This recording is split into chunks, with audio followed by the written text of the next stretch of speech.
So talking about depression is actually quite depressing, and I've veered away from talking about depression so far.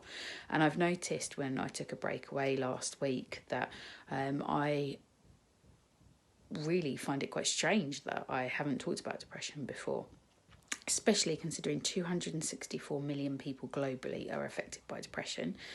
And also, the guy that I really like is Freud. And if anyone who's worked with me or listened to my videos before will know that I really like his work. I find it really challenging and really interesting to think about what the guy that came up with psychotherapy has to say about psychotherapy and about mental health. And he does say a lot of challenging things, but one of the things that I really found when I first started studying psychotherapy really helpful was that actually melancholy, depression, is about loss. And I think my experience of working with depression, the reason that loss is such a big thing is because you lose who you are.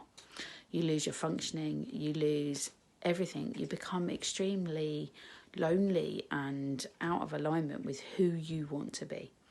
And when that happens, it's very difficult to focus on what food you want to eat, what exercise you want to do, where you do find joy. And that can even be in the people that you love. That can even be in the animals that you love. It can be in your hobbies.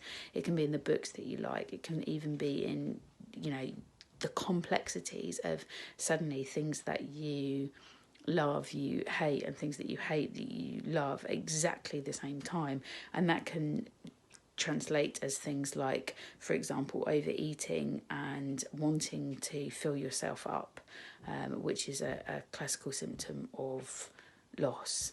And you can find eating disorders, you can find you are addicted to substances, more so things that you would just do a little bit, you're now doing a lot.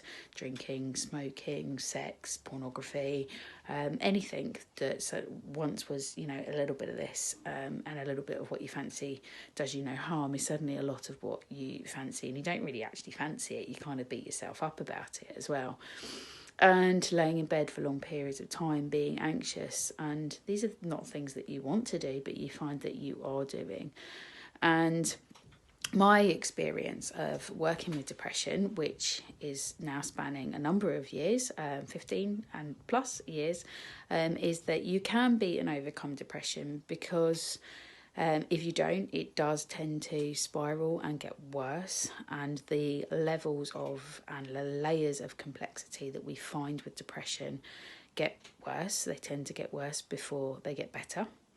And working with a psychotherapist can be very helpful to undo these layers, to understand how things are intertwined together.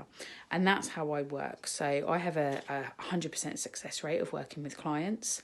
And I have seen people go from some really dark places, very dark places, to actually a very healing place, where they know that if depression comes up again in their life, they know how to cope, they know what to do.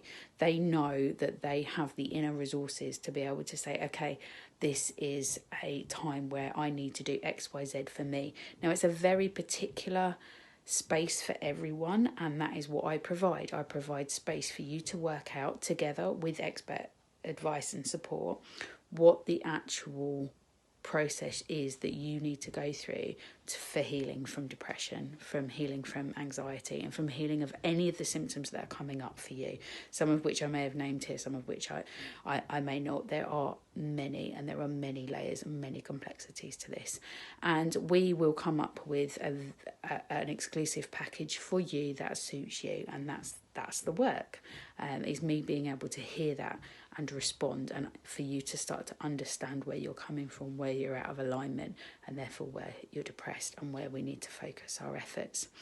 I really love to work with people that are looking and have the spark to look for the best in themselves, and that they know that depression isn't the end. And that spot may be tiny, it may be really tiny where you're at now, but I would love you to reach out to me. You can contact me on any of the direct messages. You can phone me, you can email me, you can text me, whatever feels most appropriate from you. I don't mind hearing from family members or friends, but get in touch. That's the most important thing, because you are important, and overcoming and beating depression is important, and this is what I do. So I look forward to hearing from you. Look forward to hearing from me as well, because I love to speak out about subjects that are difficult to talk about, and depression is one of them. It goes unsaid, a lot of this stuff, and it's time for there to be space for you, for this not to be unsaid. Okay, I'm wishing you a wonderful day, and I look forward to speaking to you soon.